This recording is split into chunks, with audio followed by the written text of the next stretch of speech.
The alarm on the CSS Meridian's bridge was not supposed to sound like that.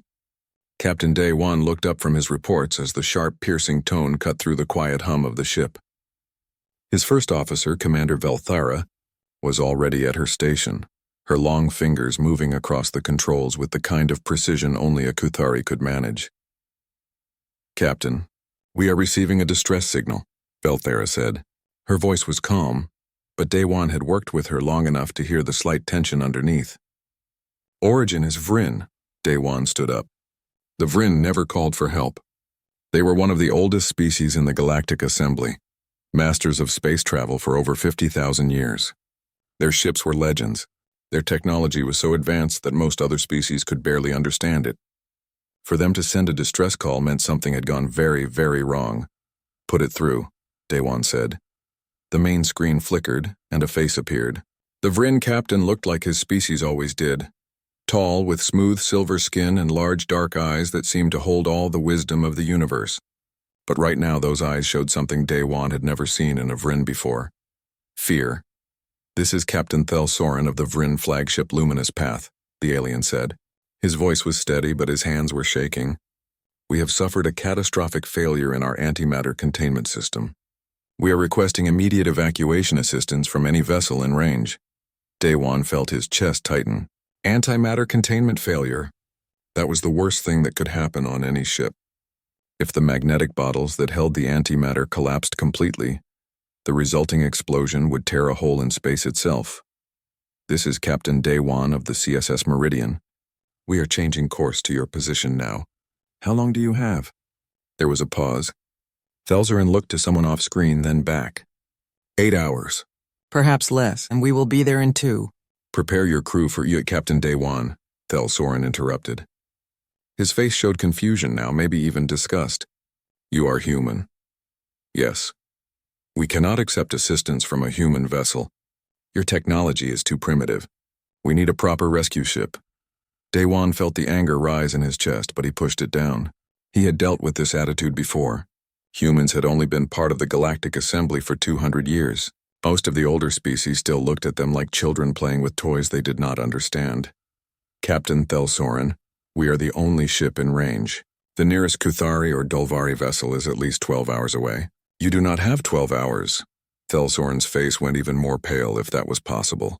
"We have 847 crew members aboard this ship. 200 of them are younglings. We cannot trust our lives to human technology." Velthara leaned close to Day One. "Captain, perhaps we should contact Assembly Command and let them handle this." Day One shook his head. "By the time they finish their protocols and send the right forms, that ship will be a cloud of atoms." He looked back at the screen. "Captain Thelsoren, I understand your concerns. But right now you have 2 choices. You can let us help you or you can die. Pride does not keep you warm in the vacuum of space." The Vryn captain stared at him for a long moment. Day One could see the struggle on his face. Finally, Thelsoren nodded. "Very well. But I want it noted in the official record that this was done under protest." Noted. Meridian out. The screen went dark. Day One turned to his crew. "Jiho, I need you on the bridge, now." His chief engineer appeared on the communication screen within seconds. Jiho looked like he had been in the middle of taking apart something important, which he probably was. "The man never stopped working, Captain. We have a Vryn ship with antimatter containment failure. I need to know if we can help them." Jiho's eyes went wide. "Vryn use pure antimatter reactors. That is not something we can just fix with a welding torch." "I know, but we need to try. Get your team ready. Bring every tool we have. We board their ship in 2 hours." Jiho nodded and disappeared. Day One looked at Velthara. "Set course for the Luminous Path, maximum speed." The Kuthari worked her controls. "Course set." "Captain, may I speak freely?" "Always. This is dangerous. Vryn technology is far beyond our understanding. If we make a mistake, then we make a mistake," Day One said. "But we do not leave people to die when we can help them." Velthara was quiet for a moment. Then she nodded. "That is very human of you, Captain." Day One was not sure if that was a compliment or not. The next 2 hours passed too quickly. The CSS Meridian dropped out of faster-than-light travel, and there it was, the Luminous Path. Even dying, it was beautiful. The Vryn ship was enormous, easily 5 times the size of the Meridian.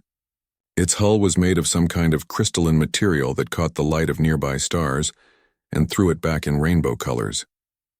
But there were dark spots now, places where the crystal had cracked or gone dark. Jiho stood next to Daewon on the bridge, studying the readings. Their magnetic containment is failing in 3 separate locations. The antimatter is starting to touch the container walls. When it does, I know what happens, Daewon said. Can we fix it? Jiho was quiet. That was never a good sign. Not the way they would fix it. We do not have their technology or their knowledge. But maybe we can do something else. What? I need to see their engine room first. Give me 2 hours with their systems and I will tell you if it is possible. Daewon nodded. You have 1 hour. Captain, 1 hour, Jiho. That ship has 6 hours left. And I want a safety margin. The engineer sighed but nodded. They took a shuttle across to the luminous path. Captain Thelzorin met them at the airlock, along with what looked like half his engineering crew. The Vryn were all tall and elegant, and they all looked at the human team with the same expression, doubt mixed with barely hidden contempt. This is your rescue team? Thelzorin asked, looking at the equipment the humans carried. Jiho set down a large metal case. This is our equipment. Where is your engine room? I will have my chief engineer escort you. But I must warn you, if I damage anything, we will all die together, Jiho said. So I will be very careful. Now please, we are wasting time. A Vryn engineer stepped forward. His name was Kolomethar, and he looked even less happy about the humans than his captain did. Follow me. Try not to touch anything you do not understand. Jiho smiled. That would be everything. But I will do my best. They walked through the ship, and even in crisis, Daewon could not help but be impressed. Everything was smooth and flowing, like the ship had been grown instead of built. The walls glowed with soft light. The air smelled like something between flowers and rain. It was nothing like the metal corridors and recycled air of human ships. Then they reached the engine room, and Daewon understood why the Vryn were so afraid. The antimatter reactor was a sphere of pure energy, held in place by invisible magnetic fields. But those fields were failing. Daewon could see the flickers like lightning dancing across the surface of the sphere. Each flicker meant antimatter was touching matter. Each touch released energy that could melt steel in microseconds. Jiho walked around the reactor studying it from every angle. He pulled out a scanner, took readings, made notes. The Vryn engineers watched him like he was a child playing with a bomb. Finally, Jiho turned to Captain Thelzorin. I cannot fix this. The Vryn captain closed his eyes. Then we are lost. I did not say I could not save your ship, Jiho said. I said I cannot fix your reactor. Thelzorin opened his eyes. What do you mean? Jiho smiled. It was the kind of smile he got when he was about to do something completely crazy. I mean, we turn it off. The Vryn stared at him. One of the engineers made a sound that might have been a laugh or might have been a sob. Turn it off? This reactor powers our entire ship. Life support, engines, everything. Without it, we die. Without it, you die in 6 hours, Jiho said. With my plan, you live. But you have to trust me. Daewon stepped forward. Tell them, Jiho. The engineer took a breath. We vent the antimatter into space. Get it away from the ship before it explodes. Then we replace your reactor with something simpler, something human. What could possibly replace a Vryn antimatter reactor? Kolomethar demanded. Jiho's smile grew wider. Fusion. Basic, simple human fusion reactors. We have 3 backup cores on the Meridian. They are not pretty and they are not powerful, but they work. We can keep you alive long enough to reach the nearest way station. The silence in the engine room was complete. Then Captain Thelzorin spoke, and his voice was full of something that sounded like horror. You want to power a Vryn flagship with primitive fusion technology? That is impossible. That is insane. Yes, Jiho agreed. But it is also your only chance. Captain Thelzorin stood in his engine room and tried to understand what the human engineer was proposing. It went against everything he knew, everything the Vryn had learned in 50,000 years of space travel. Fusion reactors were what primitive species used. They were inefficient, dangerous, and crude. Asking a Vryn ship to run on fusion power was like asking a bird to walk instead of fly. But the antimatter reactor was failing. Another flicker of energy danced across its surface, brighter this time. They had 5 hours left. Maybe less. How long would this take? Thelzerin asked. Jiho checked his tablet. 4 hours to install everything. Maybe 3 if your engineers help us. My engineers do not know human technology. Then they can learn, Jiho said. Or they can watch. But we need to start now. Thelzerin looked at his chief engineer, Kolmathar. The older Vrin's face showed exactly what he thought of this plan. Captain, this is madness. Human fusion reactors are unstable. They leak radiation. They require constant maintenance. And they could never produce enough power for a ship of this size. They do not need to power everything, Jiho said. Just life support, basic engines, and emergency systems. Everything else can be shut down. You can live without fancy lights and automatic doors for a few days. We have 847 crew members, Kolmathar said. Life support alone requires— I know what it requires, Jiho interrupted. I have already done the math. 3 fusion cores linked together can provide enough power. It will be tight. It will be uncomfortable. But you will live. Captain Daewon stepped forward. Captain Thelzerin, I know this is hard, but we need to make a decision. If we wait too long, we will not have time to evacuate everyone even if we wanted to. Thelzerin felt the weight of those words. 847 lives. 200 younglings who had never seen their home world, who were on this ship to learn and explore. He thought about the message he would have to send to their families. He thought about how the Vrin history books would record this moment the day a flagship died because its captain was too proud to accept help from humans. Do it, he said, quietly. Kolmathar made a sound of protest, but Thelzerin held up his hand. Do it. And may the ancestors forgive us. What happened next was chaos. The humans moved through the engine room like a storm.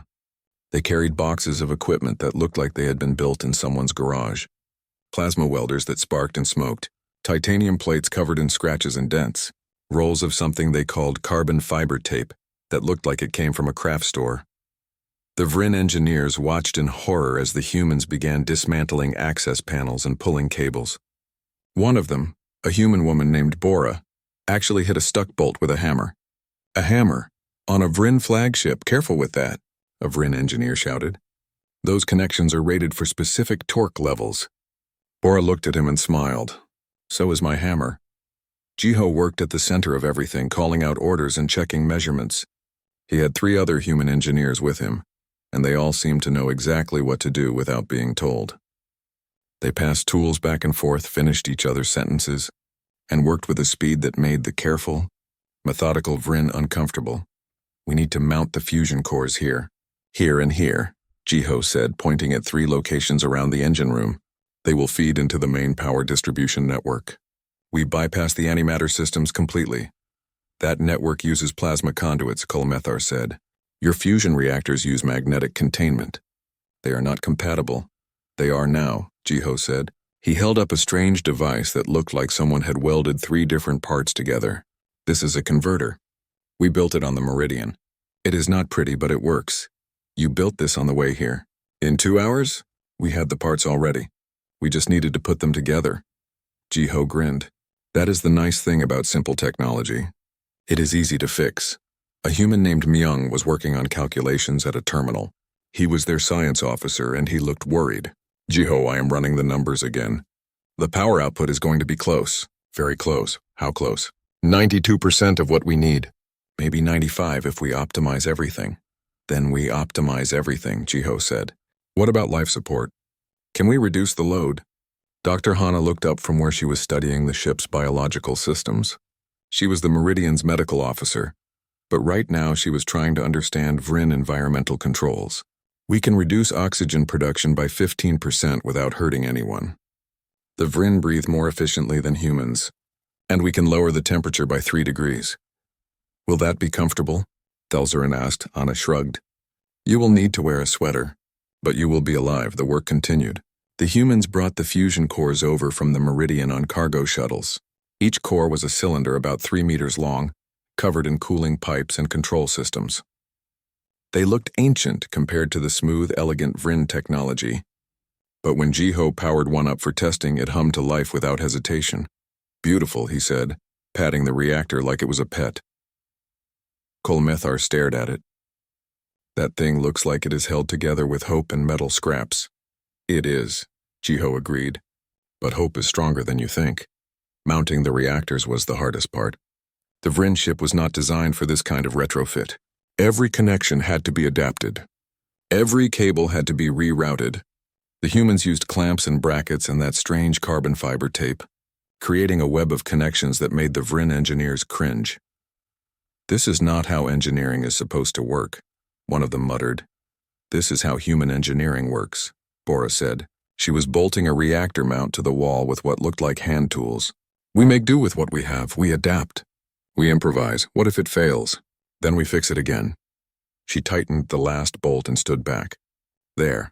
That will hold." The Vryn engineer checked the connection. It should not work. It violated every rule of proper engineering, but the scanner showed it was solid. Somehow impossibly it would hold. 3 hours passed. The antimatter reactor flickered more frequently now. Each flicker was brighter, lasted longer. They were running out of time. "Status," Jiho called out. "Core 1 is mounted and connected," someone shouted back. "Core 2 is ready for power-up. Core 3 needs another 20 minutes. Jiho checked his chronometer. "We have 90 minutes before containment failure. That is cutting it very close." Captain Daewon was on the bridge of the Meridian, watching everything through video feeds. "Jiho, if you need to evacuate—" "Not yet, Captain. We can do this." But everyone could hear the doubt in his voice. Commander Velthara worked her controls, running calculations. "Captain, if that antimatter reactor fails before they finish, the explosion will destroy both ships. We should move the Meridian to a safe distance." "No," Daewon said. "Captain, I said no. If that ship explodes, our people die with it. We do not abandon our crew." Velthara looked at him for a long moment. Then she nodded. "As you command." Back on the luminous path, Jiho was connecting the last power cables to the third fusion core. His hands were steady, but sweat ran down his face. One wrong connection and the whole system could overload. But there was no time to double-check everything. They just had to trust that it would work. "Core 3 is ready," he finally said. "All 3 cores are online," Myung confirmed.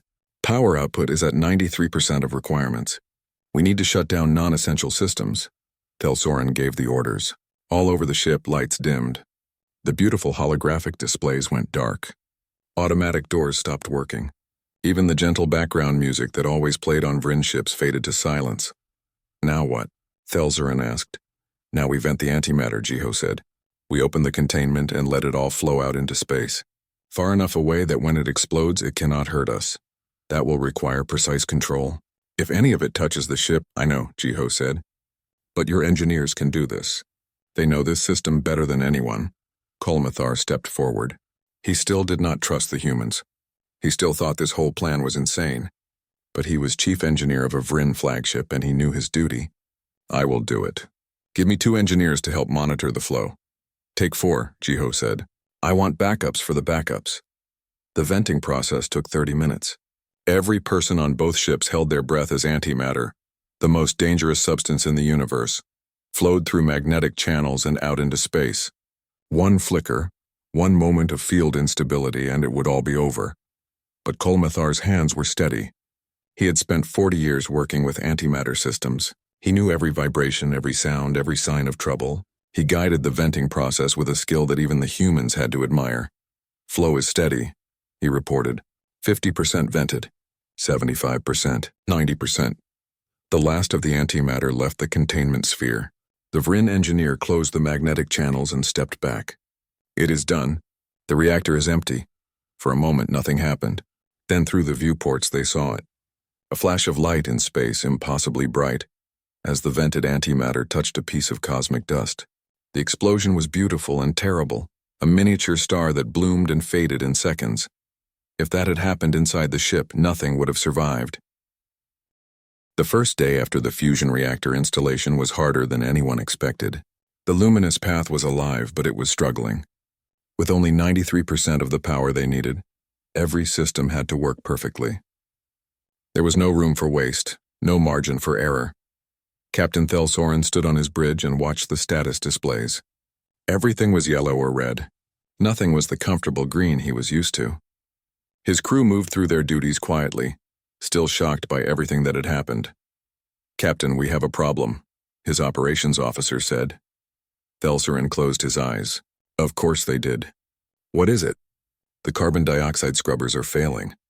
With 847 people breathing and only 93% power, we cannot clean the air fast enough. In 12 hours, CO2 levels will become dangerous. This was it, Thelzoran thought. They had survived the antimatter failure only to suffocate slowly in their own ship. He looked at the communications panel. "Get me Captain Day One." The human captain appeared on screen almost immediately. He looked tired. Probably had not slept since the rescue operation began. "Captain Thelzoran, what can we do for you?" "We have an oxygen problem. Our air recycling systems cannot keep up with our crew size and our power levels. Do you have extra scrubbers we can use?" Day One frowned and looked at someone off screen. Then he shook his head. "Our scrubbers would not fit your systems. Different design, different connections. But let me get Dr. Hana. She might have an idea." A moment later, the human medical officer appeared. She looked even more tired than her captain, but her eyes were bright with thought. "Tell me about your air systems." Thelzoran explained the problem. Hana listened, asked a few questions, and then smiled. It was the same kind of smile Jiho had before he suggested the impossible. "I have a solution," she said, "but you are not going to like it." "I am getting used to not liking human solutions," Thelzoran said. "Tell me." "Plants," Hana said simply. "Plants. Your ship has cargo bays, yes? Empty space that you are not using right now?" "Yes, but turn one into a garden. Plants breathe in carbon dioxide and breathe out oxygen. It is basic biology. With enough plants, you can supplement your mechanical scrubbers." Kolmethar, who was listening from the engineering station, made a sound of disbelief. "You want to turn a Vryn flagship into a farm? That is absurd. It would take thousands of plants. We would need soil, water, light, temperature control. You have all of those things," Hana said. "Your hydroponics bay grows food for your crew. We just expand it. And we do not need thousands of plants. I have done the math. With 847 people producing CO2, we need approximately 400 square meters of fast-growing plants to balance the system. We do not have that many plants on board," Thelzoran said. "But we do," Hana replied. "The Meridian has a botany lab. We grow plants for research and for food. We can transfer them to your ship. And I know your ambassador, Crixnall. He is Dulvari, yes?" "Yes. The Dulvari always carry seeds with them.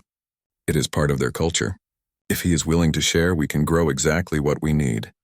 Thelzoran looked at his operations officer. "Find Ambassador Crixnall. Bring him to Cargo Bay 3. An hour later, they were all standing in an empty cargo bay. It was a huge space normally used for equipment and supplies. Right now, it was cold and dark and empty. Thelzoran could not imagine it as anything else. But Hana walked through it like she was seeing something wonderful. "This is perfect. Good airflow from those vents. Water connections here and here for irrigation. We can set up grow lights along the ceiling." Ambassador Crixnall was there too.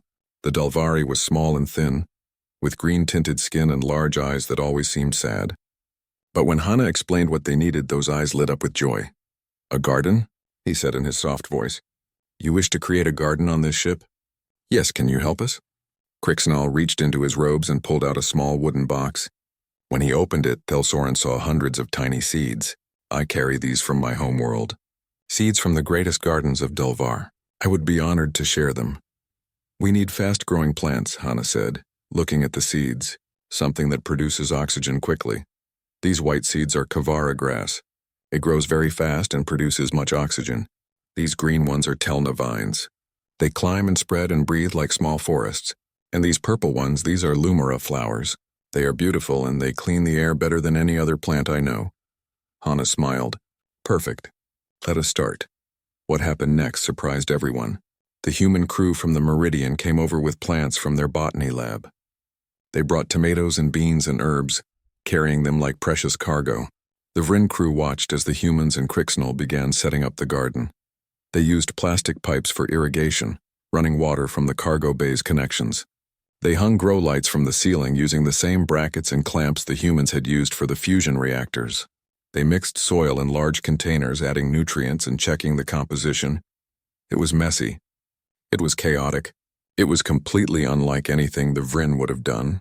But slowly, the empty cargo bay began to change. Kolmethar watched from the doorway, shaking his head. "This is insane. We are trying to solve an engineering problem with plants. Sometimes the best solutions are not engineering solutions," Hana said. She was on her knees planting seeds in neat rows. Nature has been solving problems longer than any technology. A young Vryn engineer named Salvara came closer, watching Hana work. How do you know where to plant them? Experience. And a little bit of guessing. Hana smiled at the young alien. Do you want to help? Salvara looked at Kolmethar, who shrugged. The young engineer knelt down next to Hana. What do I do? Take these seeds. Make a small hole with your finger. Drop one seed in. Cover it with soil. Pat it gently, Hana demonstrated. See, simple. Salvara tried it. The first hole was too deep. The second was too shallow. But the third was perfect. When the seed was planted and covered, the young Vryn smiled. I did it, you did. And in a few days this will be a plant that helps keep you alive. More Vryn crew came to watch. Some of them started helping, curious about what the humans were doing. Ambassador Crixnall moved among them, showing them the different seeds, explaining what each plant would become. The Lumara flowers will bloom in 7 days, he said, his soft voice filled with happiness. They open in the morning and close at night. They are purple and gold like tiny suns. My mother grew them in her garden. A Vryn youngling, no more than 8 years old in human terms, tugged on Crixnall's robe. Will they really make air? They will, the ambassador said gently. They will breathe in what you breathe out and breathe out what you need. It is a beautiful cycle. That is amazing, the youngling whispered. On the Meridian, Captain Daywan was watching through video feeds. Commander Velthara stood next to him, studying the activity in the cargo bay. I did not expect this, Velthara said. What did you not expect? For it to work, for the Vryn to accept it, for them to help. The Cathari officer tilted her head. Your species is very strange, Captain. You solve problems in ways that should not work. Maybe that is because we do not know they should not work, Daywan said. We just try things and see what happens. That is terrifying, yes, but it is also useful. The garden took 12 hours to set up. When they were done, Cargo Bay 3 looked like something from a dream. 400 square meters of soil, planted with seeds and small plants. Water lines ran along the floor. Grow lights shone from above, bathing everything in warm light. Hana stood at the entrance and checked her readings. CO2 levels are already starting to drop. The existing plants are working. When the seeds sprout, we will have more than enough oxygen production. How long until the seeds sprout? Thelzerin asked. 24 to 48 hours. Dolvari plants grow very fast. Thelzerin looked at the garden. It was messy and strange and nothing like a proper Vryn ship. But there was something about it that he could not name. Something that felt alive in a way his ship had not felt alive before. This is extraordinary, he said quietly. It is basic biology, Hana replied. But yes, it is also extraordinary. Over the next 2 days, as both ships traveled toward the way station, the garden became the most popular place on the luminous path. Crew members would come to watch the plants grow. The younglings were fascinated, checking every day to see which seeds had sprouted. The Kavara grass came up first, thin green shoots pushing through the soil. Then the Telna vines, their tiny tendrils reaching for the lights above. The Lumara flowers took longer, but when they finally emerged, they were as beautiful as Ambassador Crixnall had promised. A Vryn botanist named Kelsara spent hours in the garden, studying the plants with wonder. These growth rates are incredible. The Lumara should take 30 days to flower, but it is blooming in 7. How is this possible? Optimized conditions, Hana explained. Perfect light, perfect water, perfect nutrients, and a little bit of hope. Hope does not affect plant growth, Hana smiled. Does it not? Ask the people caring for these plants. They check them every hour. They adjust the water. They talk to them. Maybe plants grow better when they are loved. Kelsara looked skeptical, but she did not argue. The CO2 levels continued to drop. By the 3rd day, they were back to safe levels. The convoy of 2 ships moved through space at a steady pace. The CSS Meridian led the way, its sensors constantly checking the route ahead. Behind it, the luminous path followed like a wounded bird learning to fly again. They had 40 hours left until they reached Waystation Aurelia 7. Captain Daywan sat in his quarters, looking at the day's reports. They were not good. The fusion reactors on the Vryn ship were working, but they were being pushed to their limits. Small problems kept appearing: power fluctuations, cooling system warnings, magnetic field instabilities. Each time something went wrong, Jiho and his team fixed it. But Daewon could see the exhaustion on their faces. His crew had not slept properly in 3 days. They were running on coffee and determination. A message came through from the luminous path. It was Kolmethar, the Vrin chief engineer. Captain Daewon, we have another situation. Fusion Core 2 is overheating. Temperature is rising faster than our cooling systems can handle. Daewon was already moving toward the door. I am sending Jiho over. How long do we have? 6 hours before we need to shut it down. If we lose Core 2, we lose life support for Deck 7 through Deck 12. That is where most of our younglings are housed. Understood. We will fix it. Jiho met Daewon in the corridor. The engineer looked like he had aged 10 years in 3 days, but his eyes were still sharp. I heard. Let me get Myung and we will head over. Jiho, you need to rest. I will rest when we reach the way station, Captain. Right now, those younglings need their air. Daewon wanted to argue, but he knew it would not matter. Jiho was the most stubborn human he had ever met. Be careful. Always am. On the luminous path, Jiho and Myung met with Kolmethar in the engine room. The Vrin engineer looked as tired as they did. 3 days of constant monitoring had worn him down too. Show me the problem, Jiho said. Kolmethar pulled up the diagnostics. The cooling system for Core 2 is not keeping up. The fusion reaction is hotter than usual and the heat exchangers cannot dissipate it fast enough. Myung studied the data. Why is the reaction hotter? I do not know. The fuel mixture is correct. The magnetic containment is stable, but the temperature keeps rising. Jiho walked around the reactor looking at it from different angles. It was one of his babies, a fusion core he had helped build 5 years ago. He knew every pipe, every connection, every quirk. There, he said, pointing. What? Kolmethar asked. That cooling pipe. See how it connects to the main system? Yes, it is at an angle. About 15 degrees off from optimal. When we installed this, we had to adapt it to fit your ship. We bent it slightly to make it work. That should not matter. 15 degrees is nothing. It is nothing for 1 hour, Jiho said. But we have been running for 3 days at maximum load. That bend creates resistance. The coolant does not flow as smoothly. Over time, it builds up heat. Myung checked his calculations. He is right. With 3 days of continuous operation, that small resistance would cause exactly this kind of temperature rise. Can we fix it? Kolmethar asked. We have to straighten the pipe, which means we need to shut down the reactor, drain the coolant, remove the pipe, straighten it, and reinstall it. How long will that take? 4 hours. Maybe 5. We do not have 5 hours of cooling capacity left. Jiho thought for a moment. Then he smiled. What if we do not shut it down? Kolmethar stared at him. You cannot work on a live fusion reactor. The radiation alone would kill you in minutes. Not if we do it fast, and not if we have proper shielding. Jiho turned to Myung. Remember that emergency repair we did on the Meridian last year? When the coolant line burst during that battle, Myung's eyes widened. You want to do a hot swap? Jiho, that was different. That was our reactor. We knew every centimeter of it. And I know this one. I built it. This is insane, Kolmethar said. Even for humans, this is insane. Do you have a better idea? Jiho asked. The Vrin engineer was quiet. Then he shook his head. No, but I am helping you. If you are going to die doing something stupid, I should be there to see it. That is the spirit, Jiho said with a grin. They spent 30 minutes preparing. Jiho and Kolmethar put on radiation suits, heavy suits with lead lining that would protect them for maybe 10 minutes of exposure.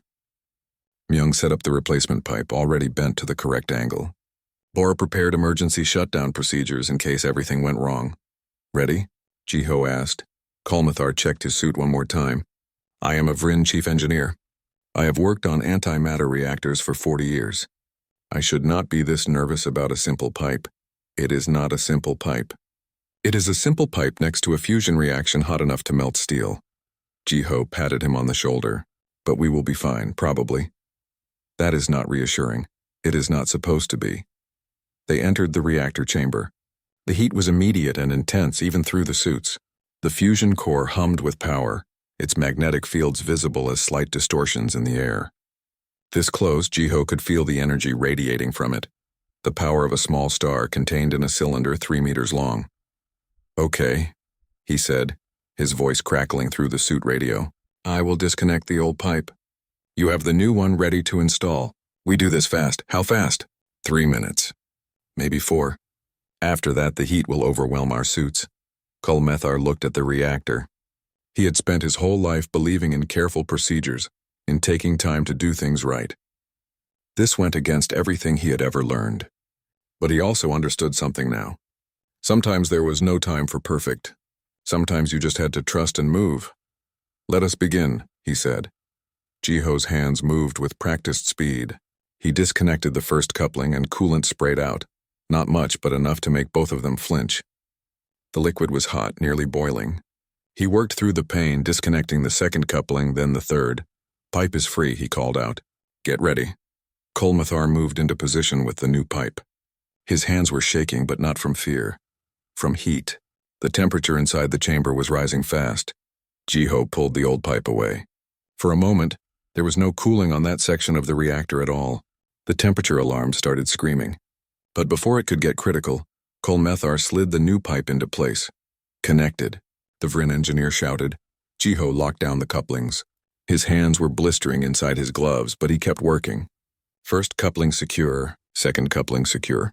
Third coupling, the wrench slipped. He grabbed it again, forced the coupling closed, locked it down. Done. Get out! They ran, both of them, stumbling out of the reactor chamber as fast as their heavy suits allowed. The door sealed behind them, and they collapsed against the wall. Myung was already checking the readings. Temperature is dropping. Coolant flow is optimal. It worked. Jiho pulled off his helmet and gasped for air. His face was red, covered in sweat. His hands were shaking. Never! Doing that again! Kulmethar removed his helmet too. He looked at Jiho with something like wonder. You are completely insane. Yes. And somehow that insanity works. Yes. The Vryn engineer started laughing. It was a strange sound, part relief and part hysteria. My instructors at the academy would have failed me for even suggesting that plan. But it worked. It actually worked. Welcome to human engineering, Jiho said, still breathing hard. We break all the rules and hope things work out. That should not be a valid strategy. And yet here we are. All alive. Reactor still running. Kulmethar was quiet for a moment. Then he held out his hand. Thank you. For teaching me that sometimes rules need to be broken. Jiho took the hand and shook it. Thank you for trusting me enough to break them. News of the repair spread through both ships. The story got bigger with each telling. How a human and a Vryn had worked on a live fusion reactor. How they had risked their lives to save the younglings on decks 7 through 12. By the time Captain Thelsoren heard it, it had become almost a legend. He called both engineers to his office. When they arrived, still tired and sore, he looked at them for a long time. What you did was dangerous, he said finally. Yes, sir, Jiho replied. It violated every safety protocol we have. Yes, sir. And it saved 143 younglings who would have suffocated if that reactor failed. Jiho did not know what to say to that. Thelsoren stood up and walked to his window. Outside, stars streaked past as they traveled through space. I have been a captain for 32 years. I have commanded vessels across half the galaxy, and in all that time I have never seen bravery like what I saw today. He turned back to them. Kulmethar, you are my chief engineer. You know our ways, our procedures, our careful methods. Yes, Captain. And yet you chose to follow a human plan. Why? Kulmethar glanced at Jiho, then back at his captain. Because the human plan was the right plan, sir. Not the safe plan. Not the proper plan. But the right one. Thelsoren nodded slowly. That is a very un-Vryn thing to say. Perhaps, sir. But perhaps we Vryn have become too focused on safety and propriety. Perhaps we have forgotten that sometimes you must take risks to save lives. The captain returned to his desk and sat down. When we reach the way station, I will be making a full report to the Galactic Assembly. I will tell them what happened here. How humans saved a Vryn flagship with fusion reactors and gardens and desperate repairs that should not have worked. Will they believe you? Jiho asked. Way station Aurelia 7 appeared in the view screens like a small city floating in space. It was a massive structure, built by the Galactic Assembly over 100 years ago. Ships from a dozen species moved around it. Cargo haulers, passenger vessels, military escorts. All the traffic of a busy crossroads in space. Captain Day 1 stood on the bridge of the Meridian and watched as they approached. Next to them, The luminous path limped along on its fusion reactors, still running, but clearly exhausted. They had made it. Against all odds, they had made it. Waystation Aurelia 7, this is the CSS Meridian requesting docking clearance for 2 vessels, Daewon said into the communication system. There was a pause. Then a voice came back, speaking with the precise tones of a Kuthari controller. CSS Meridian, we show only 1 ship on approach. Please confirm number of vessels. 2 vessels confirmed. The CSS Meridian and the Vryn flagship Luminous Path. Another pause, longer this time. Please stand by, Meridian. Velthara looked at Daewon with concern. They did not know the Luminous Path was coming. The distress call must not have reached them. Or they think the Luminous Path did not make it, Daewon said quietly. 5 minutes later, a different voice came through. CSS Meridian, this is Station Commander Peltokar. Did you say the Luminous Path is with you? Confirmed. They suffered antimatter containment failure 3 days ago. We assisted with emergency repairs. You? Assisted? A human vessel assisted a Vryn flagship? The disbelief in the commander's voice was clear. That is correct, Commander. We are requesting immediate docking for both vessels. The Luminous Path is running on emergency power and needs proper repair facilities. Stand by. We are scrambling engineering teams now. The 2 ships moved toward their assigned docking ports.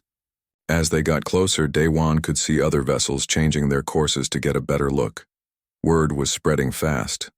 A Vryn flagship, saved by humans. It was the kind of story that would travel across the galaxy in hours. The docking process took 30 minutes. As soon as the Luminous Path was secure, teams of engineers from the waystation swarmed aboard. They were mostly Kuthari, with a few Dulvari specialists. Daewon watched the video feeds as they entered the Vryn ship's engine room and stopped, staring. 3 human fusion reactors held in place with brackets and clamps and carbon fiber tape, power lines running in ways that violated every safety code in the assembly handbook, and in the middle of it all, a garden. A full garden growing in Cargo Bay 3, with plants from 3 different worlds. One of the Kuthari inspectors turned to his camera. I do not even know where to begin. This should not be possible. This should not be functional. This violates at least 40 different regulations. But is it safe? Someone asked off-screen. The inspector ran his scanners over everything. His face showed confusion, then surprise, then something like grudging respect. Yes, somehow, impossibly, it is safe. Not by any normal standard, but it works. The power output is stable. The garden is actually producing more oxygen than their scrubbers would. This is the most creative disaster recovery I have ever seen. Captain Thelsoren appeared in the doorway of the engine room. He looked tired, but stood straight, with all the dignity of a Vryn captain. Inspector, I would like to make it clear that this was not a disaster. This was a rescue. These modifications saved 847 lives. Captain Thelsoren, I understand, but this will need to be reported to the Assembly Council. The use of primitive technology on an advanced vessel. Primitive technology that worked when our advanced technology failed, Thelsoren interrupted. His voice was sharp now. These humans risked their lives to save us. They worked for 3 days without rest. They adapted their equipment to our systems in ways we never thought possible. And you dare to criticize it? The inspector stepped back, clearly not used to seeing a Vryn captain so angry. I meant no disrespect, Captain. I am simply following protocol. Protocol would have left us dead in space, Thelsoren said. The humans ignored protocol and saved us. Remember that in your report. News of the arrival spread through the waystation like fire. Within an hour, the station's main briefing room was filled with captains, engineers, and officials from every species represented at Aurelia 7. Captain Daewon and Captain Thelsoren stood at the front, along with Jiho, Kolmethar, and Ambassador Krixnal.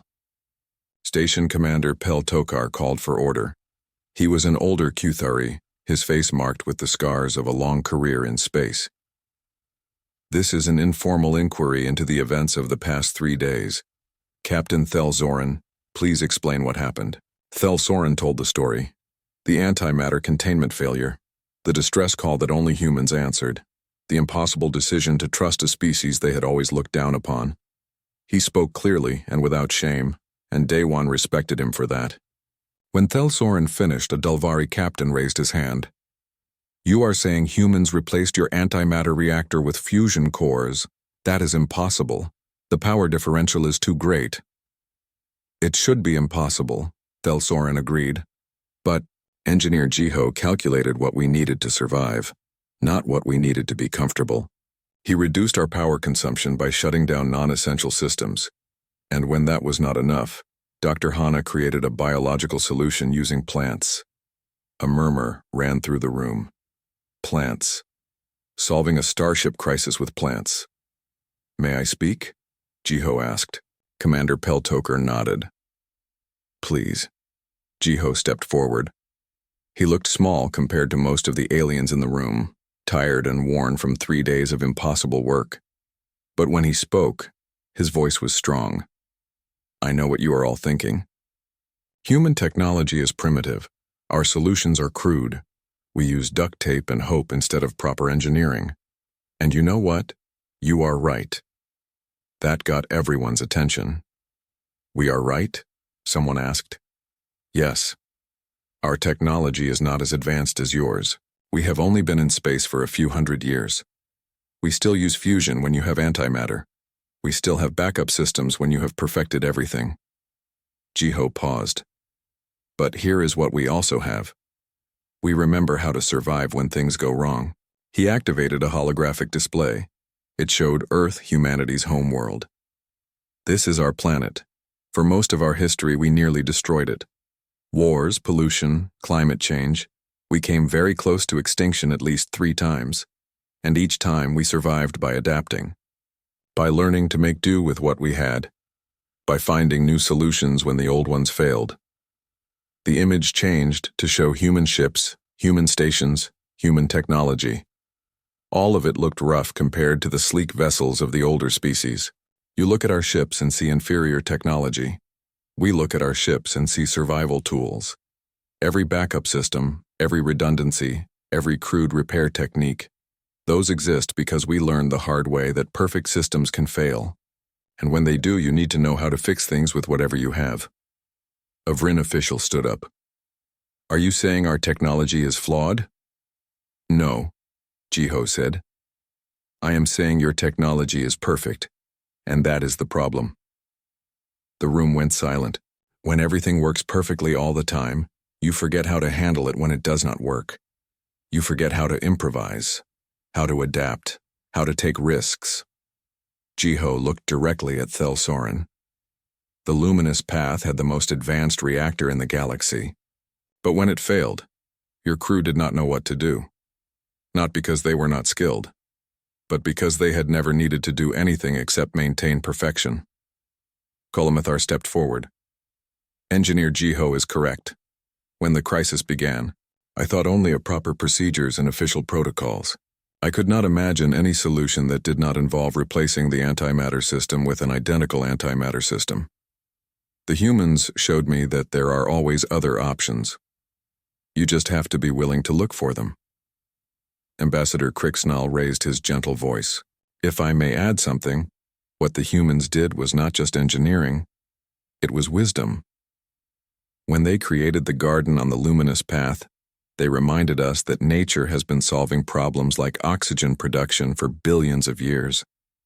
Sometimes the oldest solutions are the best ones." A young Kuthari engineer stood up.